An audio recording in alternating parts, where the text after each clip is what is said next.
Boom. So we are live here at the Chateau de la Porter's house.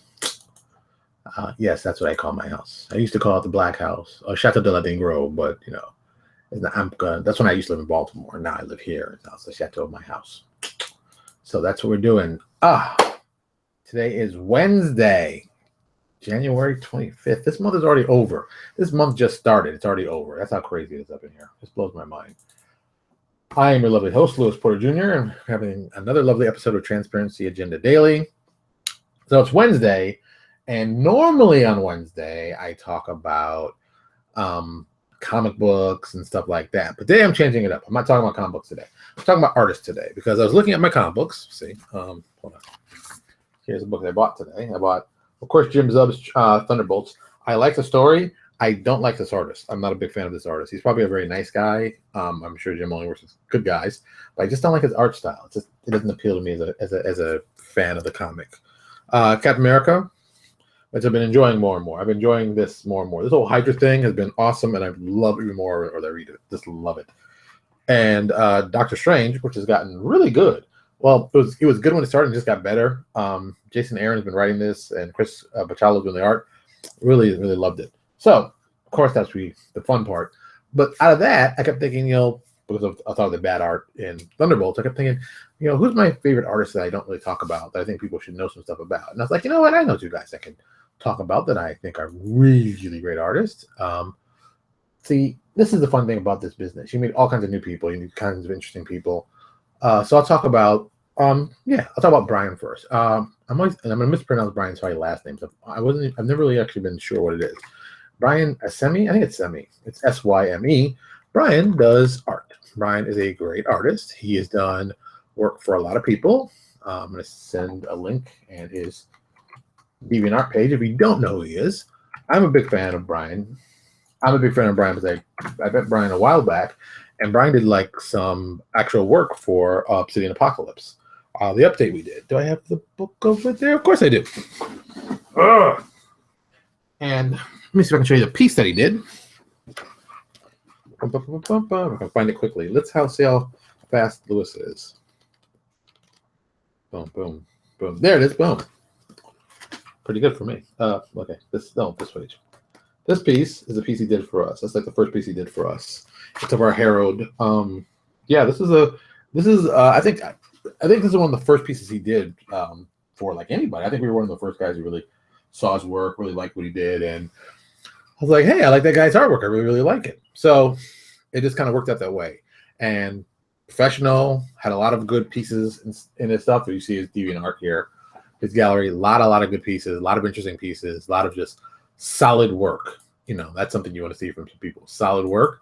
And it just really came out, so well. And I'm a big fan. I was like, okay, let's, come and work for me. And it went as painless and as easy as it should have. When you do as long as me, I know I've been doing it a long time, and plus I'm a big fan of art and all that stuff. I go to my way to find guys I really want to work with a lot. And he really just came across as a really good artist. And bug flying in my way, get out of here. And his art has gotten better.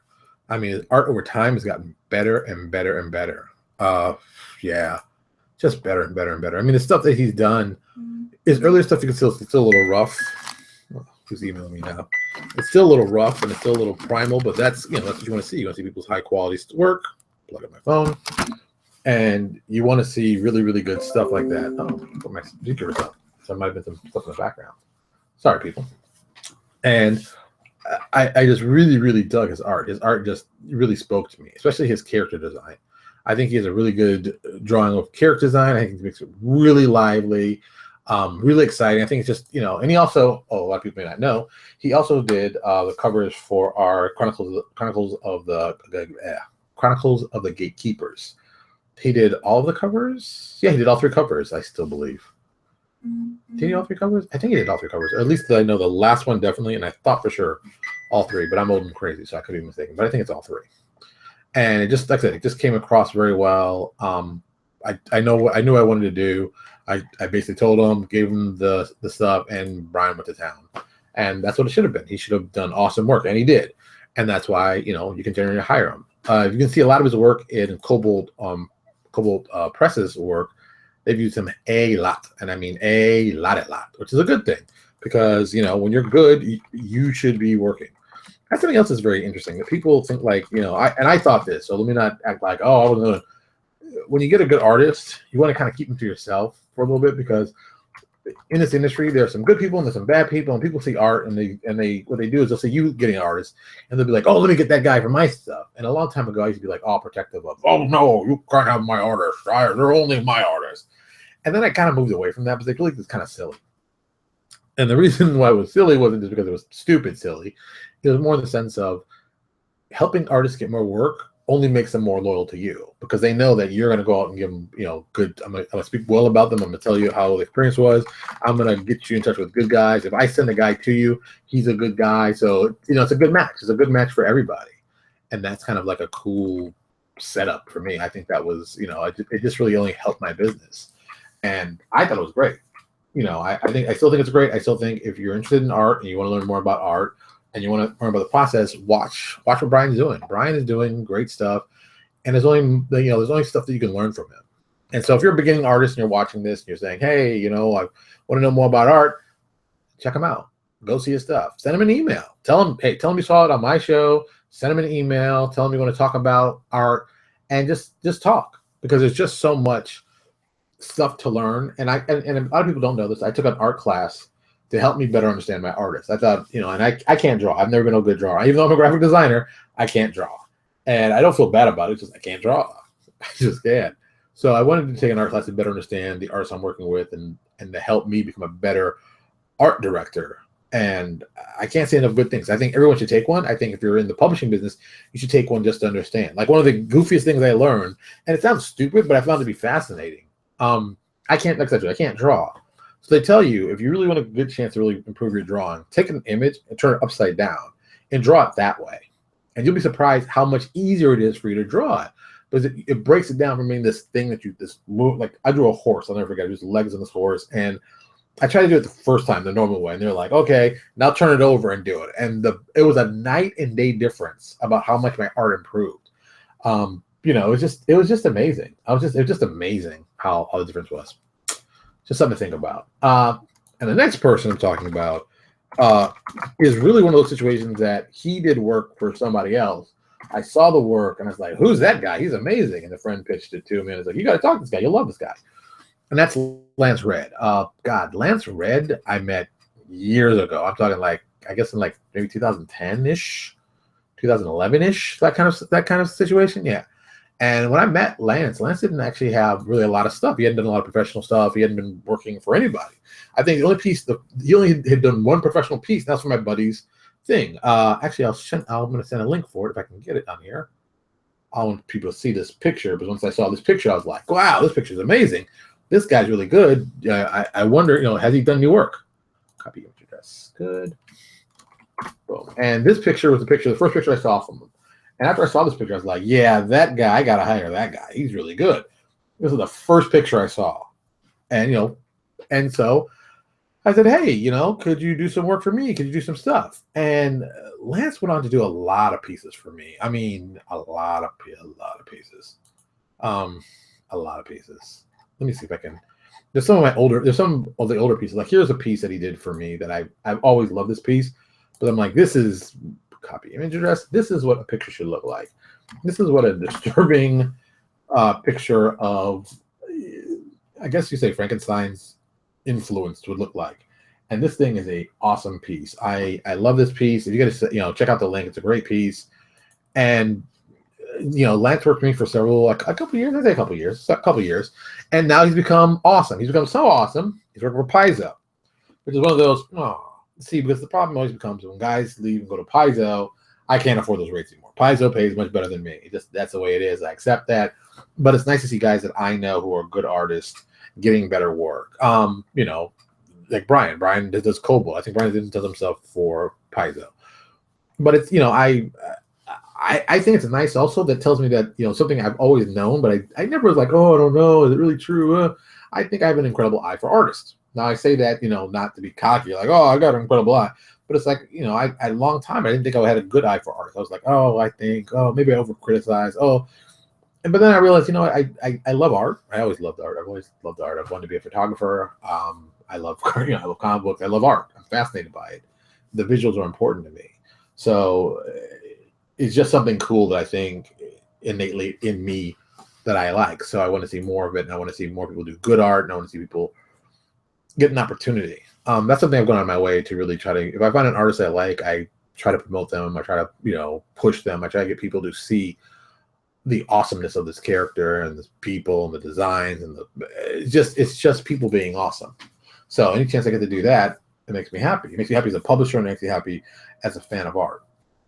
So it's just something important. It's something simple, and it's very, very cool. Let me show you a picture. This is a picture I like that Lance did. Let me see. I'll take a second to pop up. This is a Pathfinder one he did, and it's one of those ones. Is this Pathfinder or is this No, I think this is for Legendary Games. Copy image. This is for Legendary Games. When I saw it, I was like, "Yep, that's Lance." I mean, it's a great piece. It's something to take a look at. Something about it is perfect. I like everything about it, and it's very much what Lance I think does well. So, if you have a second, or if you're a publisher, you might want to check them out. Lance has done a lot of great work for a lot of people now. I can't say enough nice things about Lance. I can't say enough nice things about Bryan. I just think it's great that people get an opportunity to do cool stuff. So if you got some free time and you want some good guys, I know both of them are probably going to be at Gen Con this year. So do yourself a favor. You see them, swing by, grab one of their art books. I'm sure they're selling art books. Give them a hi, say hello. I think they'll be very happy. If you're looking for a new artist, those two guys you should check out. I think you'll be very happy. That's just my opinion. I could be wrong, but I'm probably not. So, all right. Moving on to our last thing we're going to talk about tonight. That's right. We're still talking about the Kickstarter for Cobalt. It's day 2, and this is kind of a personal you got me. You guys are awesome. It's day 2. These guys have raised already $71,000. 71. What's going on here? Don't ask me questions. I'm doing work right now. 70. Well, it's almost 72. They're $6 away from $72,000. And it is awesome. It really is awesome. And it's, and it's like, one day I'll be as big as Wolfgang. Maybe. I'm trying every day. So I'm okay with that. But what they've unlocked so far, you get the Midgard campaign book setting is funded. The Vampire Kingdoms is got picked up. The Deep Magic Ring Magic. The Southlands Heritage. The Eldritch Lair Pit of the Goblin Dust. Rovers of the Rhodesian Plains, and Grimelkin 5th edition Pathfinder. Let me actually see if I can this really is. So the Deep Magic is new spells and traditions added to the Player's Guide and Hero's Handbook. Shadow Realm, new chapter added to Midgard hardcover. That's nice. Eldritch Lair, Dungeon of the Green Shadows. 5th level PDF adventure by James, and I don't know this how to pronounce his last name. It's Haeck. I'm gonna say Hack. I'm assuming Hack. Please forgive me if I'm mispronouncing your name. And now they're at 70,000. They're giving you more art. More art. That's funny. More art at $70,000. So I'm happy. I'm stewed because the more they do, the more stuff they're gonna do. They're gonna do more cool stuff, and it's great to see people that do cool stuff. And I dig that. And there's a 75,000. It's going to be Eldritch Lair, Blood Vaults of Sister of Akava. Yeah, Akava. It's a 5th, 6th level PDF adventure written by Bill Slavicsek. Maybe you've heard of him. I've heard he's done some work. Hey, what's going on? 80,000. Northlands Dwarves and Trollkin. Racial options to the Player's Guide and the Hero's Handbook.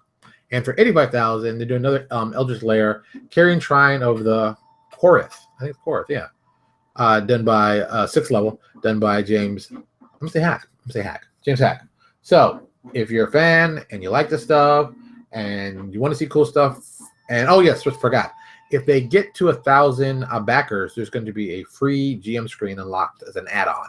I don't know if it's going to be free, but I know it will be an add-on, so that's something you got to think about. But I think it's possible. I think they could pull off 1,000 backers. They're already at 600 and something. Let's see where they are now. I didn't check it then, but I'll check it now. Look, 649. So yeah, it's very possible. It's very possible. So tell your friends, make sure they go and support. Do what you got to do. All right, we've had a great day. I got to finish some work here. I got to do some more stuff, and I got to put some edits up. I got to finish making some changes. I was doing some projects online. But besides that, it's going to be a good night. So everybody, enjoy your day tomorrow. Thursday, I'm not sure we're going to talk about. It'll be something fun and light because I got some things going on Friday. We may or may not have the event. I was planning for it, but due to some issues, some personal stuff, I might have to switch it today. Just it may not be feasible. So I hate to say it like that, but sometimes you got to do what you got to do, even though you don't want to. You know how that goes. So yeah, Alan, I totally agree. It's funny, and I want to get off real quick. I think there's a lot of great third-party campaign settings that would work really well together, and even do a big crossover. I've always wanted to do that. I still want to do that. That's a lifetime project for me, that we can get like all the major guys to do some cool stuff in their setting, and then we can do something cool. You never know. All right, everybody, you have a lovely night, and of course, as always, if you're watching this on YouTube, subscribe.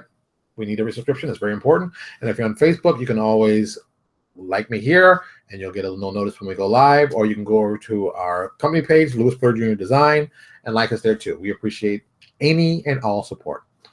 All right, talk to you all later, and have a good night.